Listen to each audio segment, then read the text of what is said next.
Robert ಚಿತ್ರದ ಯಶಸ್ಸಿನ ಬಳಿಕ ಚಾಲೆಂಜಿಂಗ್ ಸ್ಟಾರ್ ದರ್ಶನ್ ಕೈಗೆತ್ತಿಕೊಂಡಿರುವ ಚಿತ್ರ ಕ್ರಾಂತಿ. ಸೆಪ್ಟೆಂಬರ್ ತಿಂಗಳಲ್ಲಿ ಈ ಚಿತ್ರ ಅಧಿಕೃತವಾಗಿ ಘೋಷಣೆಯಾಗಿದೆ. ಯಜಮಾನ ಚಿತ್ರದ ನಿರ್ಮಾಪಕಿ ಶೈಲಜಾ ನಾಗ್ ಕ್ರಾಂತಿ ಚಿತ್ರವನ್ನು ನಿರ್ಮಿಸುತ್ತಿದ್ದಾರೆ. ಇದು ದರ್ಶನ್ ಅವರ 55ನೇ ಸಿನಿಮಾ ಅನ್ನೋದೇ ವಿಶೇಷ.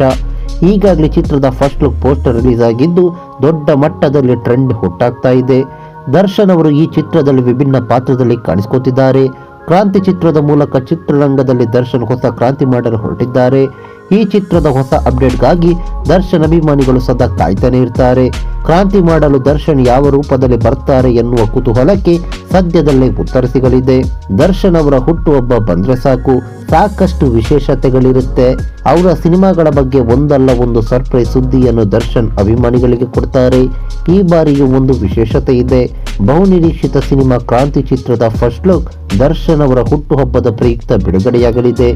ಈ ಬಗ್ಗೆ ಚಿತ್ರತಂಡದಿಂದ ಅಧಿಕೃತ ಮಾಹಿತಿ ಹೊರಬಿದ್ದಿದೆ. ಕ್ರಾಂತಿ ಚಿತ್ರದಲ್ಲಿ ದರ್ಶನ್ ಅವರ ಲುಕ್ ಹೇಗಿರಲಿದೆ ಎಂದು ನೋಡಲು ಕಾದು ಕುಳಿತವರಿಗೆ ಸಿಹಿ ಸುದ್ದಿ ಕೊಟ್ಟಿದೆ ಚಿತ್ರತಂಡ. ಫೆಬ್ರವರಿ 16, 2022ರಂದು ದರ್ಶನ್ ಅವರ ಹುಟ್ಟುಹಬ್ಬಕ್ಕೆ ಕ್ರಾಂತಿ ಫಸ್ಟ್ ಲುಕ್ ರಿಲೀಸ್ ಆಗಲಿದೆ. ನಟ ದರ್ಶನ್ ಅವರ ಹುಟ್ಟುಹಬ್ಬ ಅಂದ್ರೆ ಅವರ ಅಭಿಮಾನಿಗಳಿಗೆ ಹಬ್ಬ. ಪ್ರತಿ ವರ್ಷ ಫೆಬ್ರವರಿ 16 ಬಂತು ಅಂದ್ರೆ ದರ್ಶನ್ ಅವರನ್ನು ನೋಡಲು ಅದೆಷ್ಟೋ ಅಭಿಮಾನಿಗಳು ಹಾಜರಾಗಿ ಬಿಡ್ತಾರೆ. ಅಂದು ದರ್ಶನ್ ಮತ್ತು ಅವರ ಅಭಿಮಾನಿಗಳಿಗೆ ದೊಡ್ಡ ಹಬ್ಬ.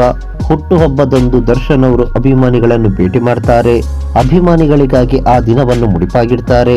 ಕರೋನಾ ಬಂದ ಬಳಿಕ ದರ್ಶನ್ ಹುಟ್ಟುಹಬ್ಬದ ಸಂಭ್ರಮ ಮಾಯವಾಗಿತ್ತು. ಕರೋನಾ ಕಾರಣಕ್ಕೆ ಕಳೆದ 2 ವರ್ಷಗಳಿಂದ ನಟ ದರ್ಶನ್ ಅಭಿಮಾನಿಗಳ ಜೊತೆಗೆ ಹುಟ್ಟುಹಬ್ಬವನ್ನು ಆಚರಿಸಿಕೊಂಡಿಲ್ಲ. ದರ್ಶನ್ ಅಭಿಮಾನಿಗಳು ಸಾಮಾಜಿಕ ಜಾಲತಾಣಗಳ ಮೂಲಕವೇ ದರ್ಶನ್ ಅವರಿಗೆ ಶುಭಾಶಯವನ್ನು ಕೊಡ್ತಿದ್ದಾರೆ. ಇನ್ನು ಪ್ರಸ್ತುತ ಕರೋನಾ ಹಾವಳಿ ಮೊದಲಿನಷ್ಟು ಇಲ್ಲವಾದರೂ ಒಮಿಕ್ರಾನ್ ಕೇಸ್ಗಳು ಹೆಚ್ಚಾಗ್ತಿದೆ. ಹಾಗಾಗಿ ಡಿ ಬಾಸ್ ಈ ಬಾರಿಯೂ ಅಭಿಮಾನಿಗಳ ಜೊತೆಗೆ ಅದ್ದೂರಿಯಾಗಿ ಹುಟ್ಟುಹಬ್ಬವನ್ನು ಆಚರಿಸಿಕೊಳ್ಳುವುದು ಬಹುತೇಕ ಅನುಮಾನ. ನಮಸ್ಕಾರ.